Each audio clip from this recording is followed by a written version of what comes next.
Now, among the chief points was, first of all, the biggest question they have, and they dealt with this, and they wrestled over this, how much power to give to the central government.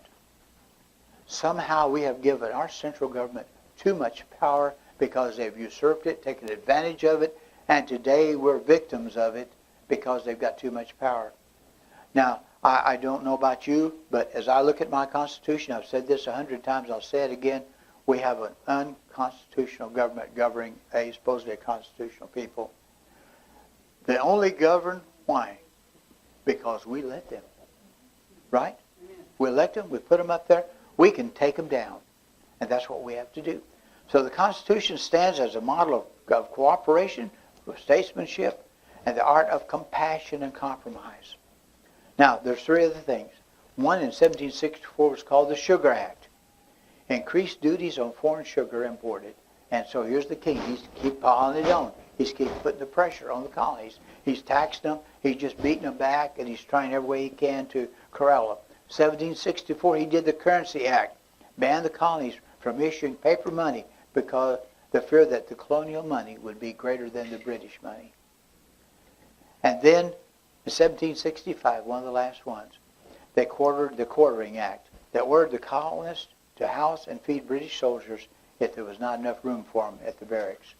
And they kept more of them over here than they needed, and the colonists resented that because they knew they did not need them over here.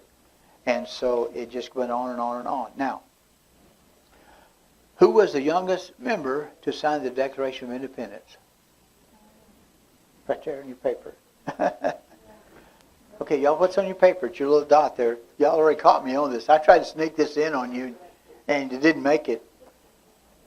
Edward Rutledge. Edward Rutledge. Next question. Who said we must hang together, or most assuredly we shall all hang separately?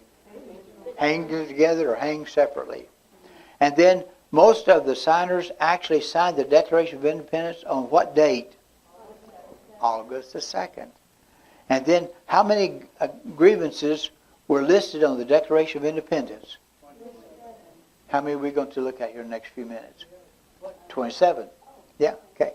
And so the Committee of Five was created to draft the Declaration of Independence, and one of the following was not a member of this committee, James Madison. And then who was the primary author of the Declaration of Independence? Thomas Jefferson. These questions we ought to know by heart. We should have been talking about them since we were kids. Number 7, according to the Declaration of Independence, where does government get its power? That's right. Who is the governed? Us. Why are they there? That's right, me. That's right. Yeah. Me. Let's make it personal. It's me. It's me. And so, then how many delegates signed the Declaration of Independence? 56. I thought I was going to sneak this paper on you guys. It didn't work. That's okay, though. And then, what resolution actually occurred on July the 2nd declaring their formal break from Great Britain? The Lee Resolution. Remember his name? We talked about it a while ago. Which of the following powers are not specifically stated to belong to the new independent state of America? Pass laws and resolutions. Now, we're going to start the declaration. Y'all want to take a few-minute break? We've only been going about 40 minutes, so we're going to take about a 5-minute break, okay? And it's been a 5-minute break, but I'll give you 7.5 minutes, all right? So go get some drink, refresh your drinks or something like that. Take a minute. But we'll get started back at 7:25, okay? All right? Okay, let's do the Declaration of Independence. I'm going to tell you what I told Pam a moment ago. I called Erwin Cain, and I told Erwin I'm proud of him. Erwin is our state rep, and he got an A+ for being a conservative in our Congress. And if you think about it, call Erwin and tell him you're proud of him. Let him know that you're glad of what he did. And I think that's really great. Let's do the Declaration of Independence now. And when we go through it now, we're going to find out what the grievances are. I want you to still make a list now of what our grievances are, how many of them we've lost, how many of them are partially lost, how many of them we've lost altogether, and how many of them we're losing, and that type of thing. So just start making a list of them, okay? Now, some of you've got your constitutions there with you. Look at your declaration. It's going to be pretty much the same. I didn't have enough time tonight and to make copies of everything, not knowing who all was going to be here. Okay, so you've got your Constitution. When in the course of human events, it becomes necessary for one people to dissolve the political bands which have connected them with another, and to assume among the powers of the earth the separate and equal station to which the laws of nature and of nature's God entitle them. A decent respect for the opinions of mankind requires that they should declare the causes which impel them to separation. Simply saying that we are going to separate ourselves actually from Great Britain. You do that. Then he goes on to say, we hold these truths to be self-evident, that all men are created equal. How equal? We read a while ago, equal how? Equal because we're human beings. Okay? That they are endowed by their Creator with certain inalienable rights. Among these are life, liberty, and the pursuit of happiness. Now, today, do we have life, liberty, and the pursuit of happiness? No. Right. Matter of fact, today, what do we have? Abortion. Right. That's not pursuit of happiness. That's not life. Okay. Yeah. And the pursuit of happiness, we would call it the American dream, wouldn't we? Is the American dream dead? Almost.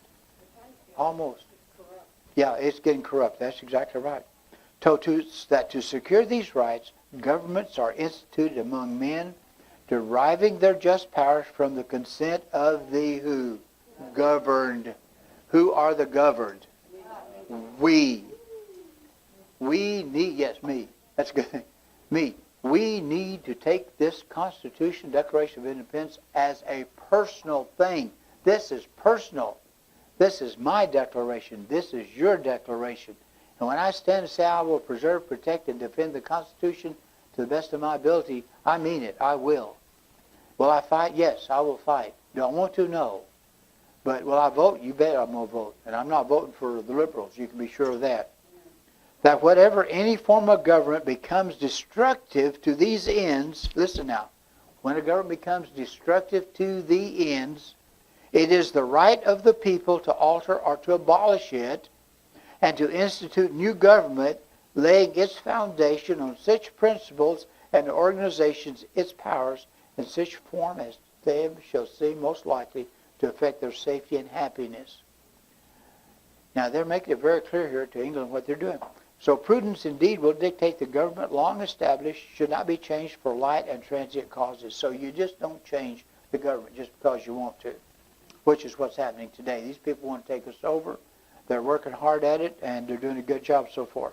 And accordingly, all experience has shown that mankind are more disposed to suffer while evils are sufferable than to right themselves by abolishing the forms which they are accustomed. What he's saying is, we love the flag. Sorry we had to make the break, but our freedom and our rights are more important than bowing down and to honoring the British flag. But when a long train of abuses and usurpations, which is what happened, there's a long list of them. We're going to look at 27 of them in just a little bit. Pursuing invariably the same objective evidence is designed to reduce them under absolute despotism, and their right, it is their duty to throw off such government. Reread that again. It is my right and my duty to throw off such government and to provide new guards for their future security. Now, do we still have those same rights? Yes. Okay. We may have to use them. Yes. Let's do it through the vote if we can. But are you going to give up your rights and your freedoms? No. Will you fight? Yes. I will too. I will too. I make that pledge tonight. I make it clear. This is serious business. Folks, this is not just somebody else's Constitution we're looking at tonight. This is not somebody else's declaration. This is ours. Amen. It's mine, it's yours. We've got to claim it. It becomes ours. When it becomes ours, we've got to deal with it. When it becomes ours, we know what it's supposed to say. When it becomes ours, we know what to do with it. And when tyrants come up and try to take us over, we throw that tyranny off. Then he says, such has been the patient suffering of these colonies. The colonies have suffered for years. And King George now has made their suffering so hard and tough that the rest of the colonies were afraid of the government because they attacked Massachusetts so hard, shut them down, and really took advantage of them. And such is now. Go ahead. Well, I was going to say, that's what the government does. Rule number 1, 2, 3. When you say that, that's what the government did to Texas legislature when they threatened to prevent planes from flying in or out of Texas if they passed the TSA bill. Right. Okay. Now, y'all know you're supposed to make a note of that because later I'm going to ask you to give us a compilation of what we have lost, I don't think we've gained any, but we've lost them more than we've gained. And anyway, so such has been the patient suffering of these colonies, and such is now the necessity which constrains them to alter their former system of government. The history of the present King of Great Britain is a history of repeated injuries and usurpations, all having in direct object the establishment of an absolute tyranny over these states. To prove this, let facts be submitted to a candid world. And they're saying, we are submitting to the king. This is what you have done. Now let's look at those, okay? The first 12 of them now have to deal more with King George's personal vendetta against them, or his tyranny, we might say, against them. Number 1, he has refused his approval. Now, asset means approval to laws laws the most wholesome and necessary for the public good. He has refused to let them pass laws which would benefit the people in the colonies. He has forbidden his governors to pass laws of immediate and pressing importance unless suspended in their operation till his approval should be obtained. And when so suspended, he has utterly neglected to attend to them. They have petitioned him, and he has turned a deaf ear. Does that remind you of anything today? What have we said to our legislators? What have we said to our government? They listened attentively. They went and did exactly what the people said, didn't they? No, they didn't. I'm teasing because I threw words in there. No, they did just the opposite of what we said. They did just like King George did. And so to suspend, he has utterly neglected to attend to them. And our government has neglected and will not listen to us and turned deaf ears to us. He has refused to pass other laws for the accommodation of large districts of people unless these people would relinquish the right of representative in the legislature, a right inestimable to the formidable to tyrants only, oppressors, or those who misuse power. So if you would throw off your legislative contacts and not have your legislation, the king he'll let you do some things. So he's refused to pass these other laws unless they give up their rights to govern themselves. Now, number 4, he has called together legislative bodies at places unusual, uncomfortable, and distant from the depository of their public records for the sole purpose of fatiguing them into compliance with his measures.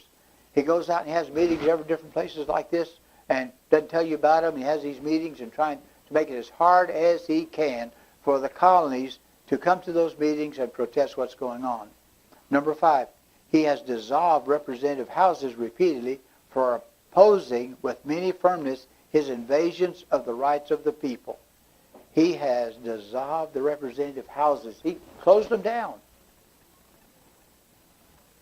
Number 6, he has refused for a long time after such dissolutions to cause others to be elected, whereby the legislative powers, incapable of annihilation, have returned to the people at large for their exercise, the state remaining in the meantime exposed to all the dangers of invasions from without and convulsions within.